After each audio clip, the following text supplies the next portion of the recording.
A lei vai falar sobre formas de provimento do cargo. É forma de eu preencher aquele cargo, né, que estava vazio, que estava vago. Quais são as formas de provimento? Nós temos a nomeação, a readaptação, a reversão, a reintegração, a recondução, o aproveitamento e a promoção.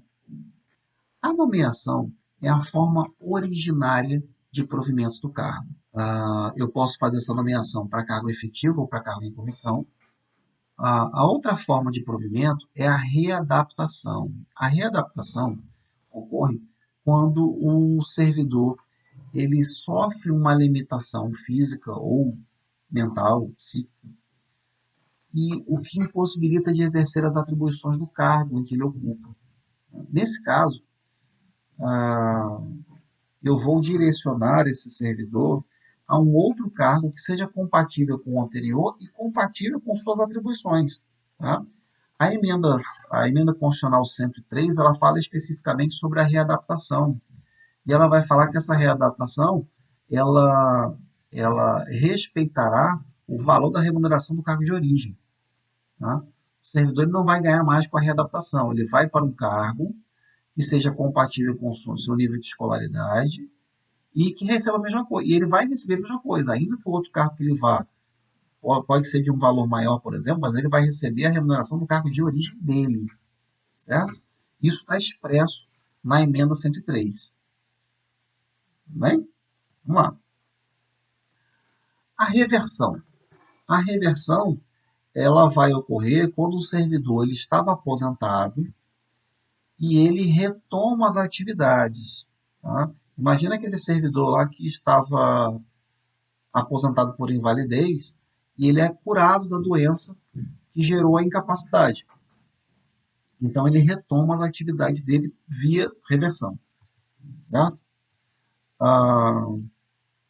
Nós temos a reintegração. A reintegração ela aparece lá no artigo 28 da Lei 8.112, e a reversão vai ocorrer quando a reintegração ela vai ocorrer quando o servidor, por exemplo, ele foi demitido e essa demissão ela foi anulada em uma ação judicial, por exemplo, ou mesmo via administrativa. Eu acho muito difícil isso acontecer, mas é mais comum via judicial. O servidor foi demitido do serviço público, lá no processo administrativo disciplinar, tá? E aí ele questiona judicialmente essa punição que ele sofreu lá no PAD e ele consegue provimento, ele consegue uma sentença favorável. E aí ele vai retornar ao cargo público. Eu vou chamar isso de reintegração no cargo. Tá?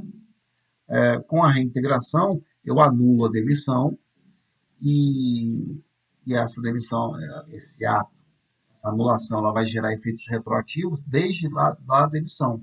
E esse servidor tem direito a receber todas as remunerações que ele deixou de receber nesse período que ele ficou fora da administração pública. Tudo bem? No caso de recondução, a recondução ela vai ocorrer quando o servidor ele volta ao seu cargo de origem. Imagina aquela situação que um servidor ele saiu do cargo que ele ocupava, isso é muito comum, o servidor público ocupa um cargo, e aí ele passa em outro concurso, aí ele vai para o outro cargo, certo? Naquele outro cargo, ele não se adapta, e aí ele é reprovado no estágio probatório. A Lei 8.112 ela fala especificamente da reprovação do estágio probatório. Esse servidor ele será exonerado do segundo cargo, e aí ele pode ser reconduzido, é direito dele de ser reconduzido no cargo anterior que ele ocupava antes, certo?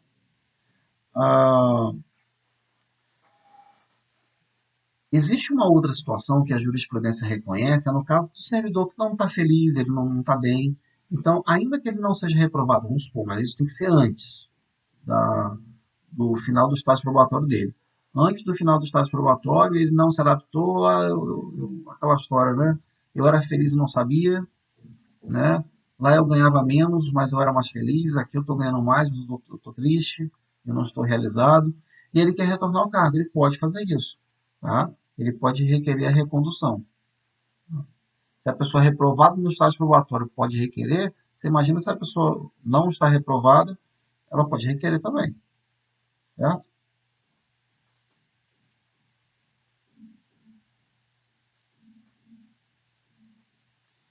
Nós temos o caso de aproveitamento. O aproveitamento, ele aparece no artigo 30. Ele ocorre quando o servidor é estável, ele é colocado em disponibilidade, tá? E, e aí ele reingressa para o seu cargo. O aproveitamento ele é obrigatório. Vamos supor, ele foi colocado em disponibilidade no caso de um. Lembra daquele caso que a gente falou da, da recondução? O servidor ocupava um cargo anteriormente, o primeiro cargo, e aí ele passou no outro concurso. E ele não ficou feliz, pediu para retornar, pediu a recondução. Só que quando ele foi reconduzido, já tinha alguém ocupando o seu cargo. Essa pessoa que ocupava o cargo do anterior, ele vai ter que sair. Tá? Se não tiver vaga disponível, esse cara vai ser colocado em disponibilidade. Tá? Só que ele vai ter que ser reaproveitado assim que possível. Esse aproveitamento aqui é para isso. É para realocar esse cara em um cargo. Certo? E a administração vai ter que resolver isso. Uma outra hipótese de provimento do cargo é a promoção. Aqueles cargos que estão organizados em carreiras, em um escalonamento, nível 1, 2, 3, 4, 5, isso é uma carreira. Tá? Então, toda vez que a pessoa muda de nível, no nível no sentido vertical, nós temos a chamada promoção. Isso é um provimento de cargo. Quando a pessoa ela recebe um aumento de salário, aí ela, por exemplo, nas carreiras temos aquelas letrinhas. Aquelas letras, elas são organizadas, não é uma promoção aquilo, na verdade é uma progressão. Né? A progressão não é forma de provimento de cargo, é um aumento da remuneração que o servidor vai receber pelo tempo de serviço ou por merecimento, ele vai receber aquilo ali. A promoção, no sentido vertical, é que é forma de provimento de cargo. Tudo bem? Bom, quando o servidor passa no concurso público, ele tem direito a tomar posse no cargo. Ele passa no concurso público, o próximo passo é ele ser nomeado, depois que ele é nomeado, ele toma posse no cargo. Tá? Para tomar posse no cargo, o artigo 5º da lei vai falar quais são os requisitos para que isso aconteça. Certo? Eu preciso de. A posse no cargo é a investidura no cargo. Quais são os requisitos? O artigo 5º vai falar lá: nacionalidade brasileira, gozo de direitos políticos, quitação com as obrigações militares e eleitorais, nível de escolaridade exigido para o cargo, idade mínima de 18 anos, aptidão física e mental e outras exigências que o cargo possa exigir. Alguma habilitação específica?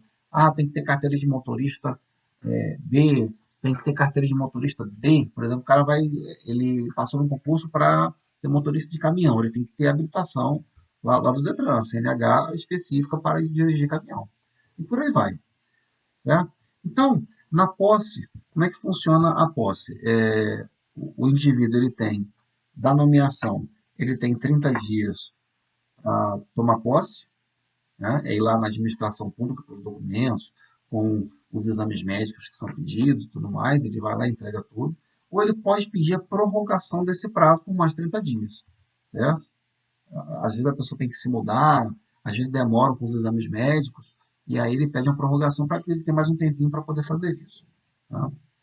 Esse servidor, ele deverá apresentar no momento da posse uma declaração de que ele não acumula cargos ou empregos públicos fora daquelas hipóteses que a Constituição autoriza, certo? E ele tem que apresentar também uma declaração de bens que, que vai dizer qual o patrimônio que ele tem, exatamente para evitar corrupção, certo? Bom, após ele tomar posse, ele tem 15 dias para entrar em efetivo exercício. É ele se apresentar para trabalhar. Tá? Não é que eu tenho que esperar 15 dias para entrar em exercício. Ele tem até 15 dias para entrar em exercício. Eu, por exemplo, quando eu tomei posse, no dia que eu tomei posse, eu já me apresentei para trabalhar. Então, eu entrei em exercício no mesmo dia que eu tomei posse. Tem problema isso? Não. Você quer começar a trabalhar, você já está à disposição, você não tem nenhum impedimento, você começa a trabalhar, isso não tem problema. Isso é até interessante, porque já conta o tempo de antiguidade para você. Tem vários candidatos sendo nomeados, você entra logo. E aí não tem problema, certo? Ah, e aí a lei vai falar que a jornada de trabalho é de no máximo 40 horas, geralmente no Serviço Público Federal ela vai girar em torno de 30 e 40 horas, certo? Aí nós temos o estágio probatório. O estágio probatório é um período em que o servidor público efetivo ele será avaliado se ele tem aptidão para o cargo, se ele se adapta ao cargo, se ele aprende a trabalhar naquele cargo. Às vezes a pessoa não se adapta. Tá? Então, esse estágio probatório ele não vai ser um critério subjetivo. Ele agradou ao chefe, né? Então ele vai passar. Ele é uma pessoa que não agrada ao chefe, então ele não vai passar. Não, ele tem que aprender a trabalhar. Por isso que o estágio probatório ele precisa de critérios objetivos e ali vai falar quais são esses critérios. Assiduidade, né? Aquela pessoa que não falta, ou se falta, falta pouco. Disciplina, né? Capacidade de iniciativa, cara, a pessoa dá ideias novas e tudo mais. Produtividade, é muito importante. Tá? E a responsabilidade. Tá? O servidor público ele tem que ser responsável em suas atividades, ele tem que produzir, certo? Ele tem que desempenhar bem as suas funções. Então, isso tudo vai ser levado em consideração no estágio probatório. Esse estágio probatório, cuidado, a Lei 8.112, a Constituição antigamente, na sua redação original, dizia que o estágio probatório era de 2 anos. Então, a Lei 8.112 ela fala de um estágio probatório de 24 meses. No entanto, a Constituição foi alterada e o estágio probatório ele passou a ser de 3 anos. Então, hoje, o estágio probatório é de 3 anos, embora a redação da Lei 8.112 ainda continua como 24 meses, mas está errado. O que vale é o que está na Constituição, certo? Após esse estágio probatório, se ele não foi, aí ele tem que ser avaliado dentro desse período. Se ele ficar reprovado, ele será exonerado, não é demitido. A demissão é uma penalidade dentro de um processo administrativo disciplinar. Não é isso que ocorre. Se o servidor público ele não é aprovado no estágio probatório, ele vai ser exonerado do cargo, certo? A lei diz que o estágio probatório ele tem que ser concluído até o final, né, até 4 meses antes do final desses 3 anos, e ser homologado, certo? Para que quando chegue no final eu já tenha o resultado se o servidor foi aprovado ou não, certo? Agora, cuidado que esse estágio probatório, ele, ele tem gente aí que fala que concluído o estágio probatório,